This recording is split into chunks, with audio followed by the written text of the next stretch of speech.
Worst experience in Paris Part 1. Hi. ஆக்சுவலா நான் ட்ரிப்ல என்ன பண்ணுவேன்னா, இன்னைக்கு நைட் இல்ல நெக்ஸ்ட் டே மார்னிங் வந்து ரிட்டர்ன் ஃப்ளைட் இருக்குன்னா, இன்னைக்கு காலையிலேயே நான் ரூம செக் அவுட் பண்ணிருவேன்.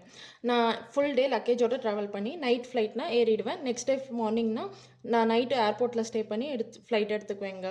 எதுக்கு தேவையில்லாம 1 டே ரூம்க்கு காசு குடுக்கணும் அப்டின்ட்டு. இத தான் நான் போலாந்துலயும் பண்ணேன். I was comfortable. பட் பாரிஸ்ல பண்ண நெனச்சது ஃப்ளாப். ஏன்னா, நைட் ஏர்போர்ட்ட க்ளோஸ் பண்ணோம். வெளிய போங்க அப்டின்ட்டாங்க. லைக் எப்பயுமே 10:30க்கு க்ளோஸ் பண்ணுவோம். இன்னைக்கு 11 ஆயிடுச்சு ஃப்ளைட் டிலேனால. நீங்க போயிட்டு காலையில 4 மணிக்கு வாங்க அப்டின்ட்டாங்க. எங்களுக்கு நான் என்ன பண்ணேன்னே தெரியல. வெளிய வேற பிலோ 10 டிகிரி. ஸோ எங்கனால மேனேஜே பண்ண முடியல. நாங்க கூட பரவால்ல. வயசானவங்க, குழந்தைங்கலாம் கூட நெறைய பேர் இருந்தாங்க. அவைங்கலாம் இன்னும் கஷ்டப்பட்டாங்கங்க. எனக்கு எப்படி இருந்துச்சுன்னா, ஏர்போர்ட்டெல்லாம் கூட க்ளோஸ் பண்ணுவாங்களா? அப்படின்ற மாரி தான் இருந்துச்சு.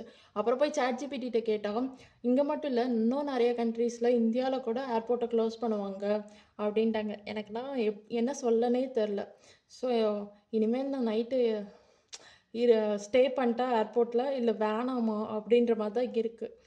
இந்த மாரி நீங்க ஏதாவது எக்ஸ்பீரியன்ஸ் பண்ணியிருக்கீங்களா? கமெண்ட் பண்ணுங்களேன்.